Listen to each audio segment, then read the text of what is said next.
ये कहानी है एक छोटे से गांव चंदनपुर की, जहां एक झोपड़ी के अंदर हरिया अपने पत्नी सरला के साथ रहता था। उसका एक छोटा बेटा था जिसका नाम निखिल था। वो 12वीं कक्षा में पढ़ता था। हरिया ईमानदार आदमी था, लेकिन वह गांव में छोटी मोटी चोरियां करके अपने परिवार का गुजारा करता था। निखिल की मां को हरिया के बारे में सब पता था, लेकिन निखिल को कुछ नहीं पता था कि मेरा बाप एक चोर है। निखिल का ध्यान बस उसकी पढ़ाई पर था। उसके बगल वाले गांव में एक आलीशान बंगला था, जिसमें रमेश व्यापारी अपनी बेटी प्रिया के साथ रहता था। वह काफी अमीर आदमी था और चालाक भी था। प्रिया भी 12वीं कक्षा में पढ़ती थी। निखिल और प्रिया बचपन से काफी अच्छे दोस्त थे। सुबह सुबह निखिल अपना बैग लेकर स्कूल की तरफ निकल जाता है। रास्ते में प्रिया भी मिल जाती है और वह दोनों बातें करते हुए स्कूल की तरफ पढ़ने के लिए जाते हैं। तभी प्रिया को वहां राहुल दिख जाता है। निखिल, इससे मिलो, ये राहुल है। अभी 2 दिन पहले हमारी मुलाकात हुई। ये बहुत अच्छा लड़का है और काफी अमीर भी है। हेलो राहुल, मैं हूं निखिल, प्रिया का बचपन का दोस्त। जब से तुम इस कॉलेज में आए हो तब से तुम्हारी मैं काफी तारीफ सुन रहा हूं। हाँ, ये तो है भाई। मेरे पास सब कुछ है और इस स्कूल में मेरे से ज़्यादा कोई अमीर नहीं है। मेरे पापा एक पुलिस ऑफिसर हैं। और हाँ, तुम्हारी और प्रिया की जोड़ी एकदम नहीं जमती। अगर प्रिया मेरे साथ रहेगी तो हम दोनों की जोड़ी काफ़ी अच्छी जमेगी। ये बात सुनकर निखिल काफी नाराज हो जाता है और प्रिया तो बहुत खुश हो जाती है। प्रिया अपने मन में सोच रही होती है, राहुल तो सही बोल रहा है, मुझे अब इसके साथ ही रहना चाहिए। ठीक है प्रिया, अभी मैं चलता हूँ। शाम को पार्टी में जाना है। कल सुबह मुलाकात होगी। इतना बोलकर राहुल अपने घर की तरफ निकल जाता है और फिर थोड़ी देर बाद निखिल और प्रिया भी अपने घर की तरफ निकल जाते हैं। घर पर पहुंचने के बाद निखिल सोच में पड़ जाता है। क्या मेरी प्रिया बचपन की दोस्त है? इतने साल से हम साथ रह रहे हैं, लेकिन राहुल ने इतना मुझे बोला। प्रिया ने तो एक शब्द भी उसका जवाब नहीं दिया। लेकिन निखिल को कहाँ पता था कि प्रिया राहुल के प्यार में पड़ चुकी है। अरे बेटा निखिल, क्या सोच रहे हो? क्या हुआ स्कूल में? आज कुछ हुआ क्या? जब से स्कूल से आए हो तब से देख रही हूँ, मैं काफी टेंशन में लग रहे हो। नहीं माँ, ऐसी कोई बात नहीं है। वो थोड़ा सा एग्ज़ाम आने वाला है ना, उसी का थोड़ा सा टेंशन था। अभी कुछ खाना बचा हो तो दे दो, मुझे बहुत ज़ोर की भूख लगी है। बेटा, अभी तो खाने के लिए कुछ भी नहीं है। तेरे बाबूजी बोल कर गए थे कि मैं राशन लेकर जल्द ही आऊंगा, लेकिन सुबह से दोपहर हो गया, वो अभी तक नहीं आए। और इधर हरिया गांव में चोरी करते हुए पकड़ा गया था और वहां पुलिस भी आई थी। हरिया ने इस बार बड़ी चोरी की थी। काफी सारे सोने थे, लेकिन किस्मत ने उसका साथ नहीं दिया। उसी गांव का एक लड़का दौड़ते हुए निखिल के पास गया और बोला, अरे निखिल, तेरे बाप ने तो गांव में चोरी की थी और पकड़ा गया। काफी सारे सोने चुराए थे। जल्दी चल मेरे साथ। निखिल इतना सुनता है और भागते भागते उसी गांव की तरफ चला जाता है। देखता है उसके बाप को पुलिस पकड़कर ले जा रही थी और बगल में प्रिया भी खड़ी होकर देख रही थी। हरिया जेल में बंद हो जाता है। निखिल सोच में पड़ जाता है, क्या मेरे बाबूजी सच में चोर थे? क्या मैं एक चोर का बेटा हूं? उसका मनोबल टूट जाता है। ये सब सोचते सोचते घर पहुंच गया। बेटा, मुझे माफ कर दे। मैंने तुझे तेरे पिता के बारे में कुछ नहीं बताया, क्योंकि अगर मैं तुझे ये सब बता देती तो तेरा मनोबल टूट जाता और मैं ऐसा होते हुए तुझे नहीं देख सकती थी। निखिल कुछ नहीं बोलता। उसकी आंखों में आंसू थे और उसके मन में बार बार एक ही सवाल आ रहे थे, क्या मेरे पिताजी सच में चोर हैं? उसे अपने ऊपर विश्वास ही नहीं हो रहा था। यही सब सोचते सोचते निखिल सो गया। अगले दिन सुबह हरिया जेल से छूटा और सीधा घर की तरफ आ गया। सरला, मुझे माफ कर दो। अब मैं कभी चोरी नहीं करूंगा। मेहनत से कमाऊंगा और अपने परिवार का देखभाल करूंगा। बस करो, रहने दो। मैं तो बहुत पहले ही जान गई थी कि मेरे साथ धोखा हुआ है। अगर मैं बहुत पहले छोड़ दी होती तो निखिल को जवाब देना पड़ता, ना चाहते हुए भी बताना पड़ता है कि उनका बाप चोर है। लेकिन अब निखिल जान गया है। अब मुझे आपकी जरूरत नहीं है। चले जाओ, चोरी करो, ढाका डालो, जो जी में आए करो, पर हमारा पीछा छोड़ दो। इतना सुनते ही हरिया के आंखों में आंसू आ जाते हैं और कुछ बोले बिना घर से निकल जाता है और तालाब के किनारे जाकर बैठ जाता है। इधर सरला रमेश व्यापारी के घर काम मांगने के लिए जाती है। सेठ जी, मुझे कुछ काम दे दो। मेरे बेटे ने 2 दिन से कुछ नहीं खाया है। कृपा करके मुझे कुछ काम दे दो, नहीं तो मेरा बेटा भूखा मर जाएगा। और इस महीने उसकी परीक्षा भी है। सरला, काम तो है, लेकिन क्या तुम वह काम कर लोगी? मुझे नहीं लगता कि तुम वह काम कर पाओगी। बगल में मेरा कारखाना है, वहां से तुम्हें सारे चावल की गुनी लानी होगी। उसके बदले मैं तुम्हें कुछ रुपए दे दूंगा। ठीक है सेठ जी, मैं कल सुबह से काम करने के लिए आती हूँ। लेकिन मेरे बेटे को इसके बारे में पता नहीं चलना चाहिए। मैं यहाँ पर काम मांगने के लिए आई थी। ठीक है सरला, तुम चिंता मत करो, ये बात तुम्हारे बेटे को कभी पता नहीं चलेगा। सरला घर की तरफ निकल जाती है और घर पहुंचते ही उसने देखा 2-3 औरतें आपस में बात कर रही थी। सरला उन लोगों के पास गई। उसमें से एक औरत बोली, सरला, कल तुम्हारी पति के साथ झगड़ा हुआ था क्या? नदी में जो शरीर मिला है वो तुम्हारे पति की है। उसने नदी में कूदकर अपनी जान दे दी। सरला बिना कुछ बोले नदी की तरफ दौड़ते दौड़ते जाती हैं और देखती हैं कि वहां काफी ज्यादा भीड़ लगा है। हे भगवान, ये क्या हो गया? अब हम लोगों का क्या होगा? मैंने झगड़ा इसलिए किया था कि एक कभी चोरी ना करें, और इन्होंने तो अपनी जान दे दी। कुछ समय बाद निखिल ने रोते रोते अपने हाथों से अपने पिता का अंतिम संस्कार किया। अगले दिन सुबह निखिल बैग लेकर स्कूल की तरफ जा रहा था। उसने देखा राहुल और प्रिया एक साथ घूमने जा रहे थे। निखिल ने बोला, प्रिया, हम लोग बचपन से साथ हैं। मैं तुमसे प्यार भी करता था, लेकिन मैंने तुम्हें कभी भी नहीं बोला। अब तो मेरे बाबूजी भी नहीं रहे। तुम मेरे साथ रहोगी तो मेरा पढ़ाई में भी मन लगेगा। निखिल, अब मैं राहुल से प्यार करती हूँ, क्योंकि तेरी औकात नहीं है मेरे से प्यार करने की। तू भी अपने बाप की तरह चोर ही बनेगा। इतना बोलकर प्रिया और राहुल निखिल की हालत पर हंसते हुए वहां से चले जाते हैं। और इधर निखिल की मां सर पर गोनी रखकर व्यापारी के घर पर ले जा रही थी। उसने धीरे धीरे करके सारी गोनियां व्यापारी के घर रख दी। व्यापारी जी, मैंने आपकी सारी गोनियां रख दी है। अब मुझे कुछ रुपए दे दीजिए। अभी पैसे तो नहीं मिलेगा तुम्हें। मेरा एक काम और करना पड़ेगा। मेरे खेत में कुदाल से मिट्टी खोदनी पड़ेगी, तभी मैं तुझे पैसे दे सकता। व्यापारी जी, घर में थोड़ा सा भी राशन नहीं बचा है खाने को। अगर आप कुछ रुपए दे दो तो मैं राशन खरीद लूंगी। एक बार बोल रहा हूं तो समझ में नहीं आ रहा है क्या? जब तुम मेरे खेत का काम खत्म करोगी तभी तुम्हारे पैसे मिलेंगे। सरला उदास होकर घर की तरफ निकल जाती है।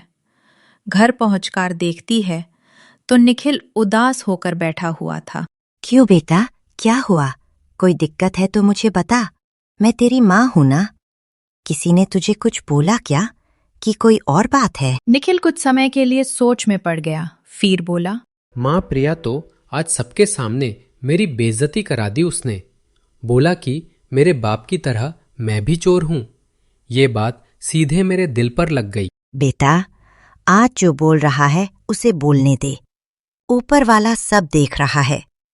तू बस अपनी पढ़ाई पर ध्यान दे। क्या पता भगवान की कृपा से सब कुछ ठीक हो जाए।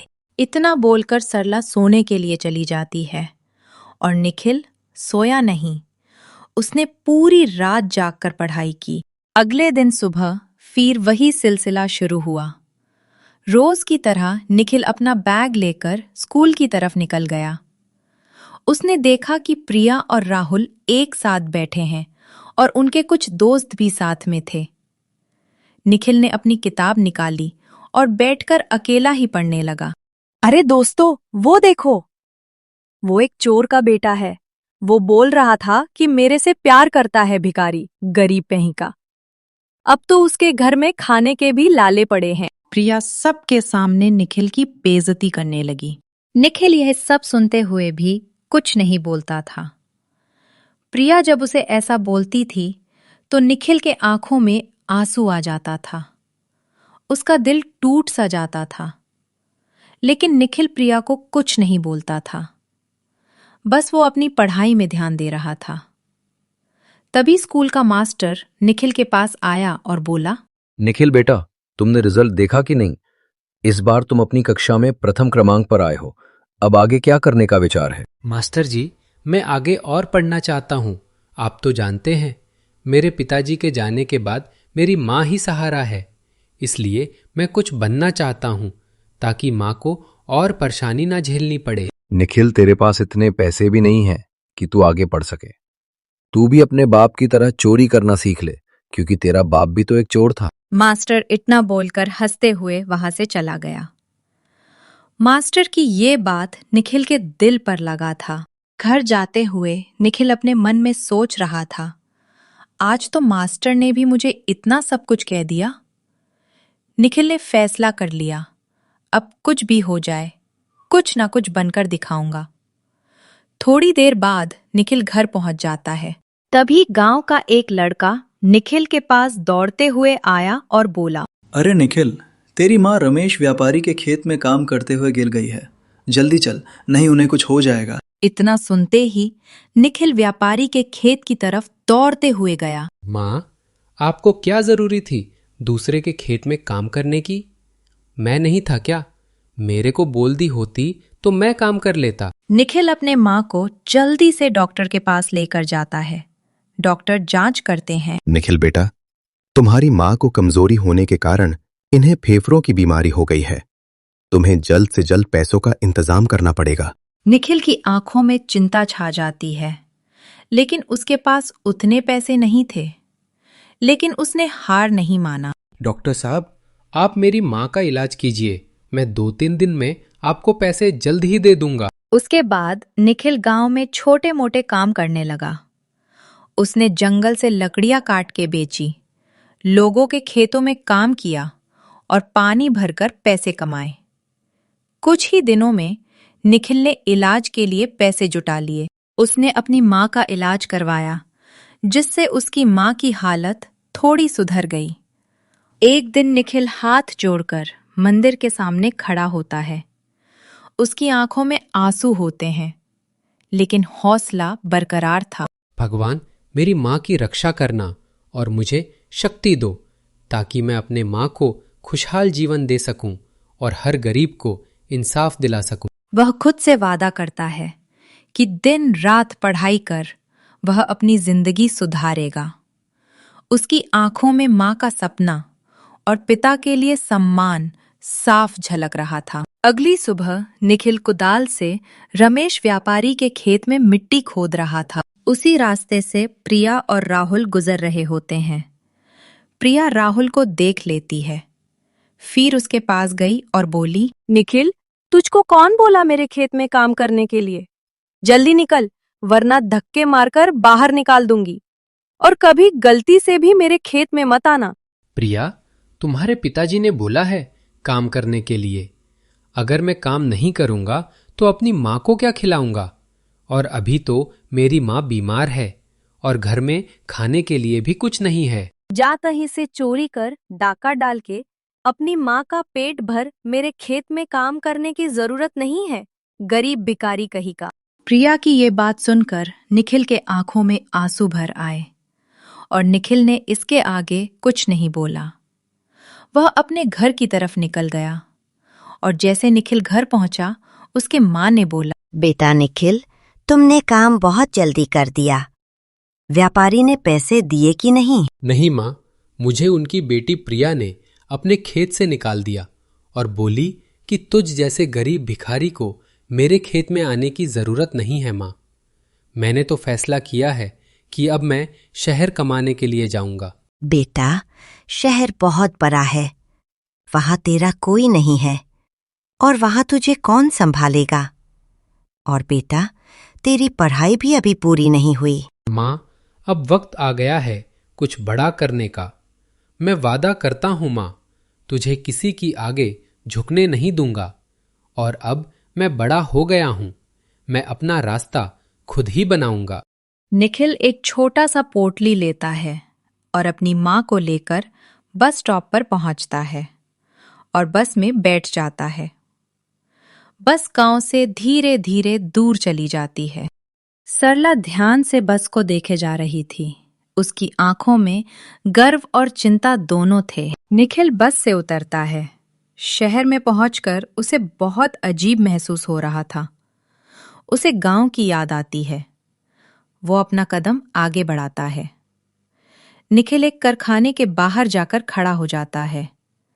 उसके पेट में भूख लगी थी, लेकिन जेब में पैसे नहीं थे। वो कारखाने के मालिक से काम मांगता है।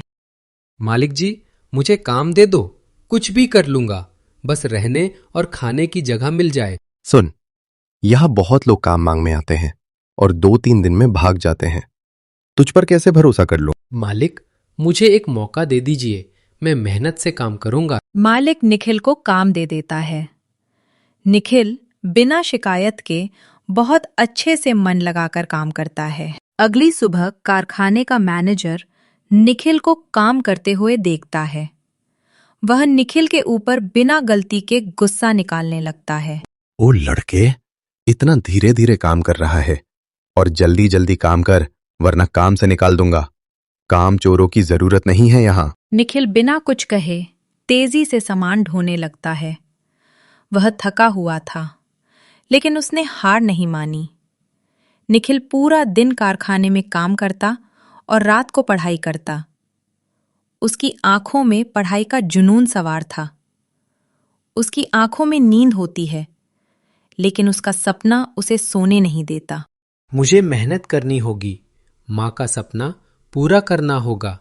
भगवान, मुझे हिम्मत देना ताकि मैं अपने माँ का सपना पूरा कर सकूं। निखिल के कपड़े पुराने हो चुके थे, लेकिन उसकी हिम्मत नहीं थी। वह पढ़ाई और काम में पूरा जी जान लगा दिया था। धीरे धीरे वह प्रतियोगी परीक्षाओं की तैयारी करने लगा। कई सालों की मेहनत के बाद निखिल एक बड़ी सरकारी नौकरी की परीक्षा देकर मंदिर में हाथ जोड़कर प्रार्थना कर रहा होता है। हे भगवान, आप तो सब जानते हैं, मैं एक बड़ी सरकारी नौकरी की परीक्षा देकर आ रहा हूँ। मेरे पिताजी के गुजर जाने के बाद मेरी माँ और मैंने बहुत ताने सुने हैं। भगवान, अगर मैं परीक्षा में सफल नहीं हो पाया तो मेरी माँ के सारे सपने टूट जाएंगे और ये गांव वाले मुझे और मेरी माँ को जीने नहीं देंगे। आप मेरा और मेरी माँ का रक्षा करना। कुछ दिन बाद लंच का समय था। जब निखिल अपने कारखाने के बाहर बैठा हुआ था, उसकी आंखें सूजी हुई थीं, क्योंकि वह रात भर जाकर पढ़ाई करता था। तभी वहां एक डाकिया आता है और निखिल को एक लिफाफा देता है। निखिल हाथों से लिफाफा खोलता है। उसकी आंखें चमक उठती हैं। निखिल का उस नौकरी में सिलेक्शन हो गया था। उसकी मेहनत रंग लाई थी। वाह, मैंने कर दिखाया। माँ जी का सपना पूरा हो गया। अब समय आ गया है गांव वालों को बताने का कि एक चोर का बेटा आईएएस भी बन सकता है, लेकिन ऐसे किसी को नहीं बताऊंगा। निखिल ने बिना किसी को बताए एक योजना बनाई। 1 महीने बाद निखिल गाड़ी में बैठकर अपने गांव लौटता है। पहले वह अपने माँ से मिलता है। माँ देख, तेरा बेटा आईएएस बन गया। माँ, हमने अपनी जिंदगी में बहुत गरीबी और दुख देखा है, पर अब कभी ऐसे दिन नहीं आएंगे हमारे। बेटा, तू सही बोल रहा है। काश आज तेरे पिताजी रहते हैं तो उनका सर गर्व से ऊंचा हो जाता। इतना बोलने के बाद सरला के आंखों में आंसू आ जाता है। माँ, तू मत रो। पिताजी नहीं है तो क्या हुआ, उनका बेटा खड़ा है तेरे साथ। अब तुझे रोने की जरूरत नहीं है। और हाँ माँ, कल सुबह तुझे कहीं लेकर चलना है और कुछ दिखाना है। अगले दिन सुबह निखिल अपने माँ को लेकर अपने स्कूल की तरफ निकलता है। निखिल बस अपने माँ के साथ जा रहा था। उसके साथ कोई नहीं था। वही पुराने कपड़े पहनकर स्कूल में काफी सारे लोगों को बुलाया गया था, जिसमें प्रिया, राहुल और भी स्कूल के अध्यापक लड़के और गांव के लोग आए थे। तभी सब ने निखिल और उसकी माँ को आते हुए देख लिया। कुछ समय बाद एक पुलिस और कुछ बॉडीगार्ड निखिल के पास आते हैं और बातें करने लगते हैं। राहुल, वहां देखो, कहीं इसने चोरी तो नहीं कि अपने बाप की तरह कुछ तो जिंदगी में कर ही नहीं पाया तो चोरी ही करेगा ना। प्रिया ने जितने भी लोग स्कूल में आए थे सबको एक जगह बुला लिया और बोली, इधर देखो सब लोग, यहाँ गलती से एक चोर आ गया है। सब लोग अपना अपना सामान संभाल कर रखना, नहीं तो गायब हो सकते हैं। और ओ चोर इधर आसपास में खड़ा है। तभी वह पुलिस वाला प्रिया के पास गया और बोला, कौन है चोर यहाँ पर? बताओ, मैं उसे अभी गिरफ्तार करूंगा और उसे जेल में बंद कर दूंगा। अरे सर, आप जिसे अभी पकड़कर ले जा रहे हो ना, वही है चोर। वहां पर खड़ा होकर बातें कर रहा है। ये लड़की, तू पागल तो नहीं हो गई है? तू जानती है वो कौन है? वो हमारे सर है, इस क्षेत्र के नए आईएएस अधिकारी, और हम उनकी रक्षा के लिए आए हैं, समझी? इतना सुनते ही वहां पर खड़े सभी लोगों की बोलती बंद हो जाती है और धड़कनें जैसे थम जाती है और पिया की तो जैसे सांस ही रुक जाती है। तभी निखिल पुलिस अधिकारी के पास गया और बोला, अरे प्यारे लाल, हमें जल्दी चलना पड़ेगा, पुलिस स्टेशन से कॉल आया था। निखिल, मुझे माफ कर दो।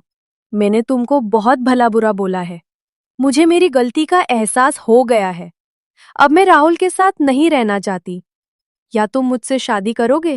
प्रिया, जब मैंने पहली बार तुमसे बोला था कि मैं तुमसे प्यार करता हूं, तुमने क्या बोला था? मैं चोर हूं, भिखारी हूं, मेरी औकात नहीं है तुमसे शादी करने की। अब मैं तुमसे शादी नहीं कर सकता। मेरी माँ जहां बोलेगी वहां मैं शादी करूंगा। इतना बोलकर निखिल वहां से चला जाता है। सबको अपनी गलती का एहसास हो गया था कि कभी किसी गरीब का मजाक नहीं उड़ाना चाहिए।